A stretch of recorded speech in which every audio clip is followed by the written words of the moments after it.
Je vous montre un autre exemple. Fabuleux, formidable, grosse source d'inspiration. Omar.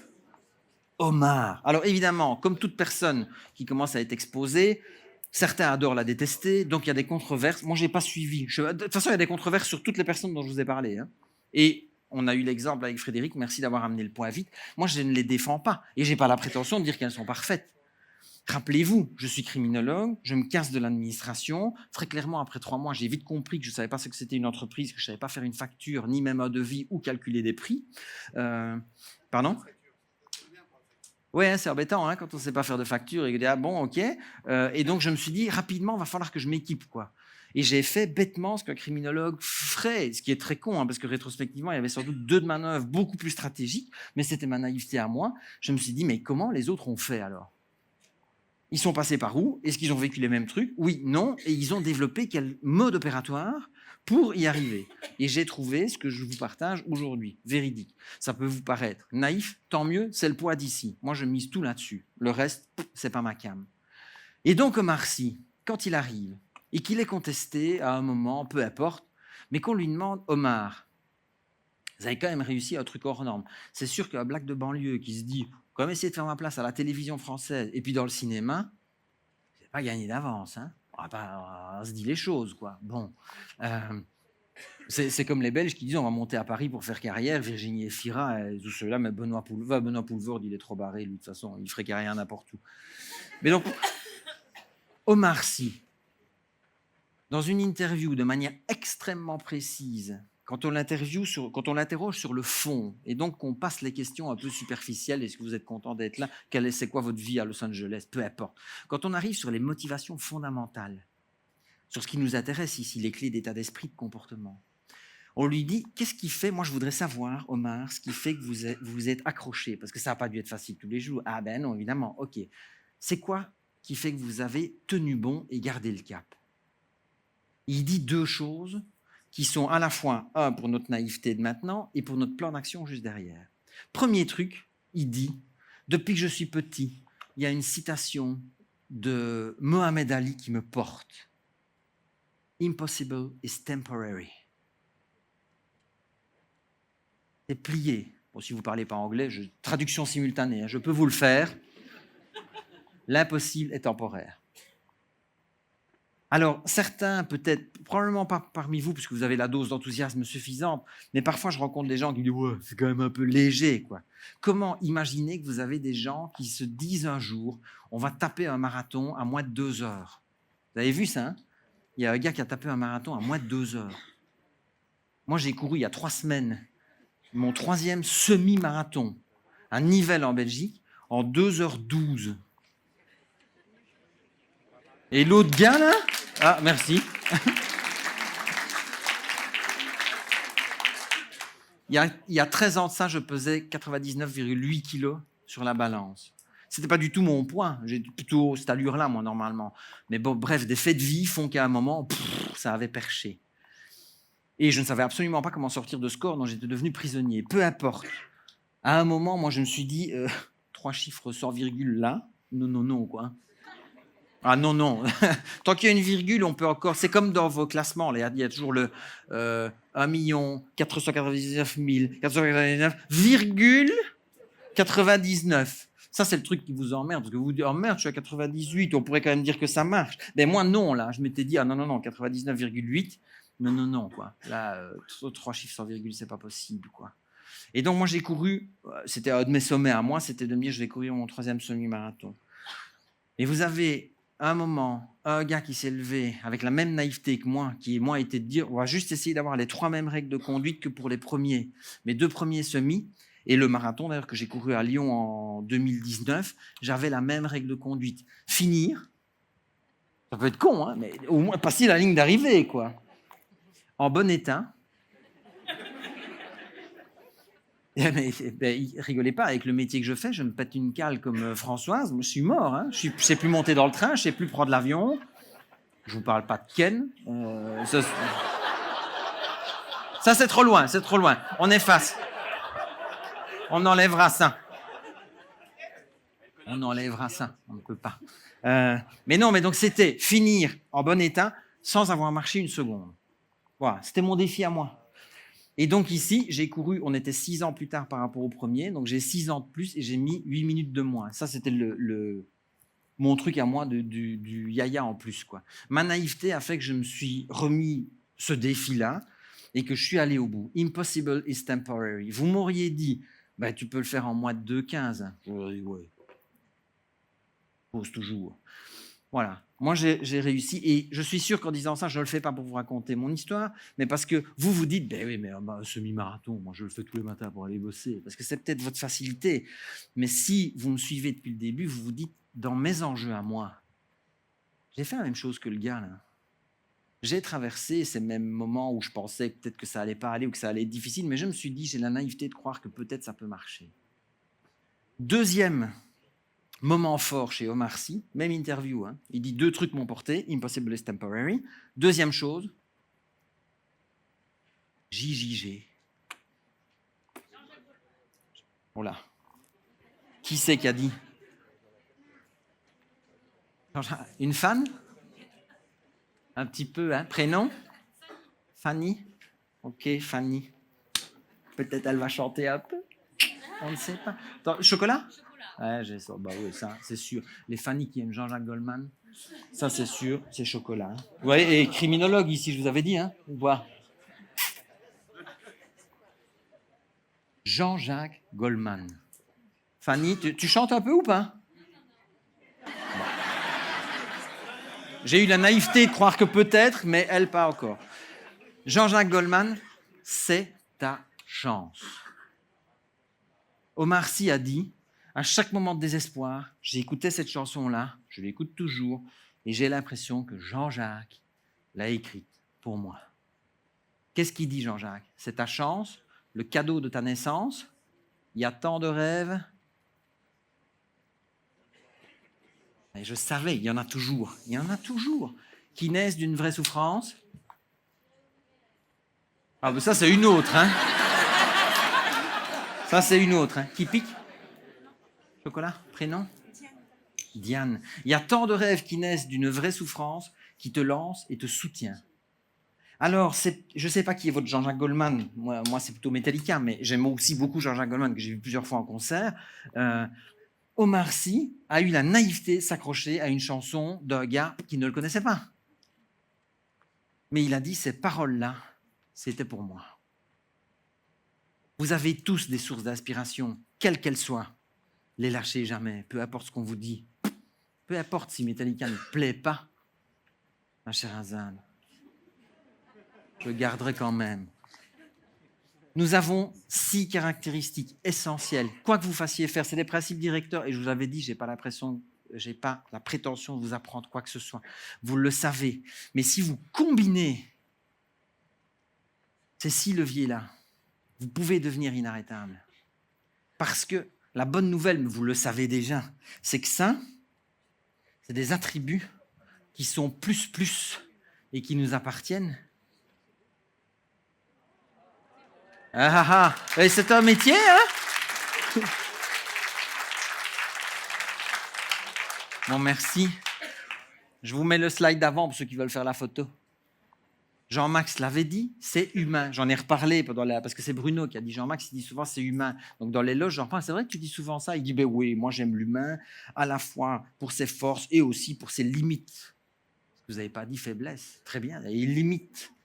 Eh bien moi je me suis dit, parfait, c'est du petit lait ça, exactement. Vous combinez ça, c'est des principes universels, ça peut vous amener partout. J'ai parfois des gens qui me disent « Oui, mais Fred, quand tu interviens dans le Maghreb, quand tu interviens en Asie, quand tu interviens aux États-Unis ou au Québec, tu adaptes quand même tes contenus. » Je dis « Mais non. Pourquoi ?» Au début, j'ai eu peur. Hein. Je me suis dit « Il faut peut-être que je prenne d'autres exemples, que je prenne. » Peut-être que je prends. Ça y est, terminé. Il est quelle heure? C'est 18h15, c'est normal. C'est comme les Gremlins. À une certaine heure, si vous ne donnez pas à manger, PLS. Je me suis dit à un moment, peut-être qu'il faudrait que je change les exemples. Ah, peut-être qu'il y a des exemples dans lesquels vous ne vous retrouvez pas. Ça, ce n'est pas tellement un problème si vous comprenez l'intention qu'il y a derrière. Il y a peut-être des exemples qui vous heurtent en disant « Ouais, mais J.K. Rowling, apparemment, elle a eu des controverses sur le côté homophobe, transphobe. Je ne sais pas très bien à quoi, je n'ai pas suivi. » Je ne dis pas qu'ils sont parfaits. Moi, je ne suis même pas sûr que je les aime bien. Je m'en fous. Ça a été des sources d'inspiration à un moment qui m'ont permis de comprendre des clés de leadership. Et ça fait 15 ans que je partage ces trucs-là, et un peu partout dans le monde, les gens me disent « Mais merde, alors c'est vrai, le côté humain, oh, c'est beau, quoi. » Naïf? Volontairement, oui. Et je me retrouve parfois dans des panels de technologues, de technophiles, qui vous parlent de l'avènement de l'IA, et moi, on me demande de parler de ça. Donc j'ai rajouté un slide exprès.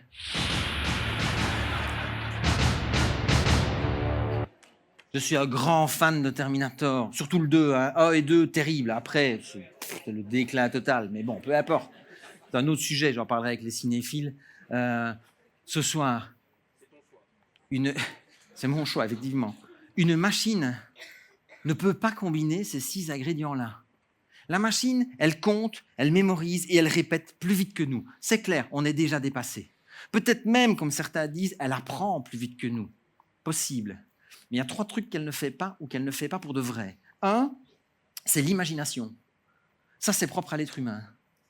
Il n'y a que l'être humain à qui vous dites, tu as 2 possibilités, hein, Josette. Soit tu vas à gauche, soit tu vas à droite. Il y a toujours bien dans le tas qui dit, moi, je m'en fous, je vais aller voir là quand même. Pile au milieu, quoi. Vous voyez ? Ça, c'est propre à l'être humain. La machine, si elle fait ça, elle bug, quoi. Erreur système, elle redémarre. Elle dit, attends, c'est pas normal, j'ai fait un truc qui n'était pas prévu, quoi. Elle choisit sur base de probabilités statistiques, la machine, mais sur base d'un périmètre fini.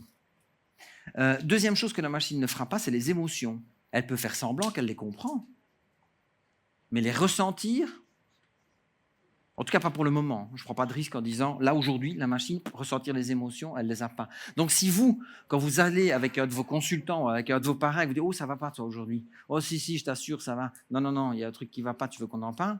Si tu ne veux pas qu'on en parle, tu peux le dire, mais il y a un truc qui ne va pas. Ouais, c'est vrai, vous avez une grosse galère, mais j'ai pas envie d'en parler. Ok. Ça, la machine, ça ne marchera pas. Elle va pouvoir faire semblant qu'elle comprend. Elle va vous dire, oh, tu n'as pas l'air en forme aujourd'hui, Didier. D'accord, elle n'est pas en forme.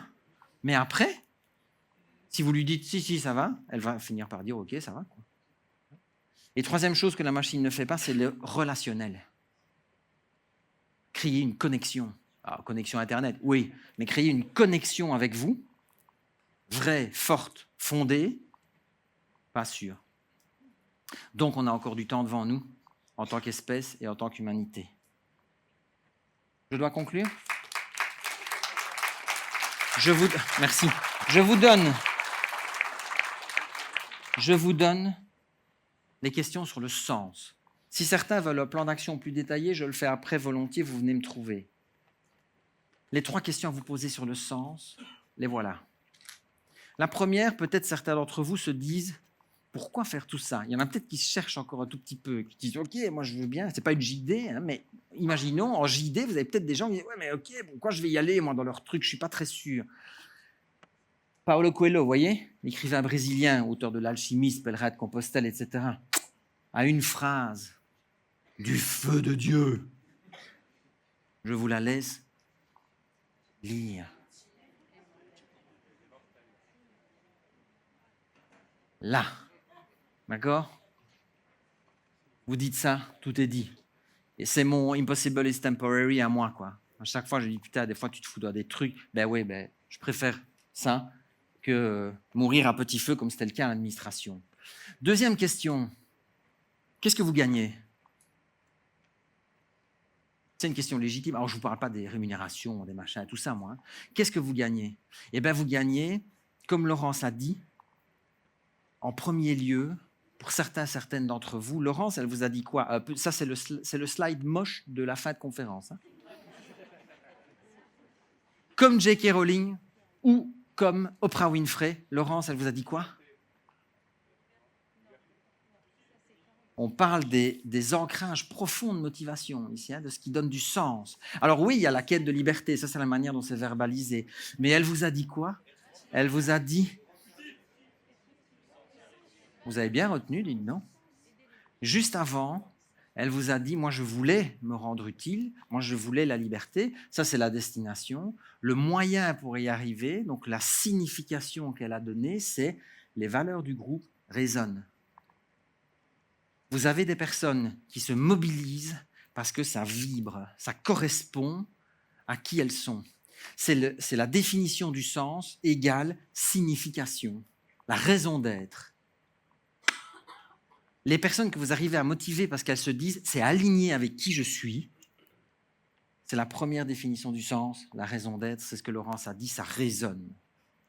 À côté de ça, vous avez des fous furieux, comme Musk ou comme Jobs, qui sont portés par une ambition, une destination, une vision qui les dépasse. Aller sur Mars, mettre un ordinateur dans tous les foyers, ça c'est le sens entendu comme direction. C'est vers là qu'on va aller. Oui, mais on ne sait pas comment on va faire. Moi non plus, mais ce n'est pas grave. On va aller là et ce sera fou. Peut-être que certaines d'entre vous sont mus par ça. C'est peut-être ça votre moteur à vous, de dire, moi j'ai besoin d'avoir un Everest à monter, quoi, comme Inoxtag. Vous avez peut-être vu le reportage sur Inoxtag, hein, c'est comme ça qu'on dit. Ouais, j'ai eu un doute au dernier moment. Mais donc, ce n'est pas les mêmes leviers, hein, ce n'est pas les mêmes moteurs. Imaginez que vous discutez comme ça avec quelqu'un dont le moteur, c'est ça. Vous dites, on va faire un truc formidable. Et elle vous dit, oui, mais je ne suis pas sûr que ça résonne. Oui, mais on s'en fout, ça va être génial d'arriver jusque-là. Mais oui, mais si ça ne résonne pas, j'en ai rien à cale, quoi. Et vous avez le troisième moteur du sens, dont on a parlé, c'est... Oui, hein, ça refait très nord, hein, d'un coup. Hein. Ouais, je suis de Belgique, hein, c'est pire, nous. On a en plus les pédophiles qui font les trucs. Donc, bon. Vous avez Branson et Bezos. Eux, la motivation, c'est l'aventure. Le fait que ça résonne, que ça vibre en eux. Bezos, il n'est pas capable de dire, quand on ne sait pas ce qu'Internet est ou va devenir, il n'est pas capable de dire, ça résonne profondément en moi. Il n'en sait rien. Normal, on ne sait pas ce que c'est. Il n'est pas capable de dire qu'Amazon va devenir la pieuvre, dont on commence même à avoir un peu peur, que ça va devenir. Par contre, il dit que ça va être une aventure formidable. Et donc, certains d'entre vous sont peut-être mus par ça. Retenez, raison d'être, résonance, vibration, destination, panneau indicateur. Là. Le sens, c'est la direction, ou le sens, c'est les sensations, les 5 sens, le fait de vivre des choses. Et je conclus cette conférence en chanson. Et maintenant,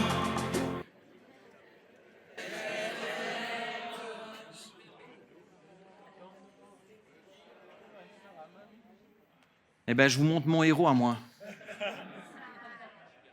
Le v'là. Il y en a qui se disent, ça fait 1h30 qu'on attend. Voilà James. So close, no matter how far.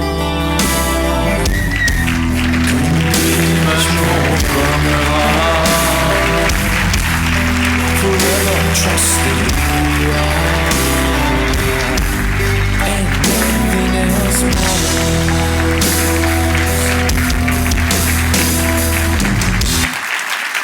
40 ans de carrière.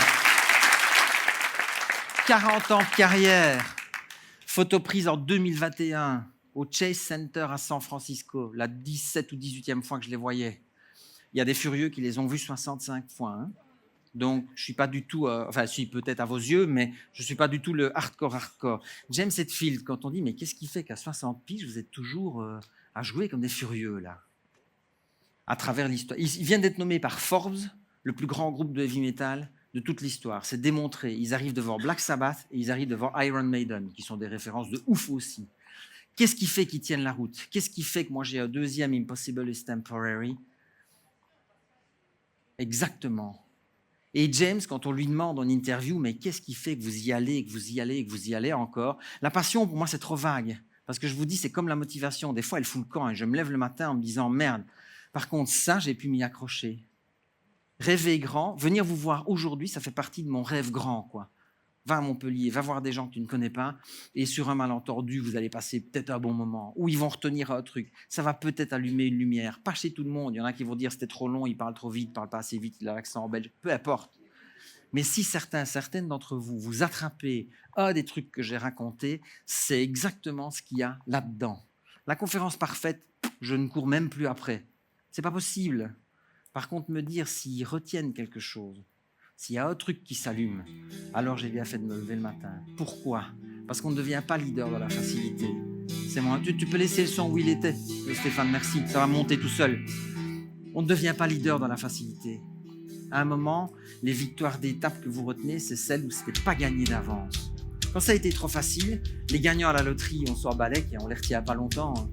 C'est pas eux qui nous inspirent. C'est les Rocky, c'est les David contre Goliath, c'est les gens dont on n'attendait pas qu'ils fassent ce qu'ils ont fait. Ou à un moment, on s'est dit, oh putain, quoi. ça m'inspire. Parce que dans ma vie, à moi, ça résonne et je vais pouvoir en faire quelque chose. C'est ce que je souhaite à chacun, chacune d'entre vous. Chacune d'entre vous. C'est quoi votre dream big et c'est quoi votre dare to fail? Merci, vous avez été super top. Bonne fin de journée.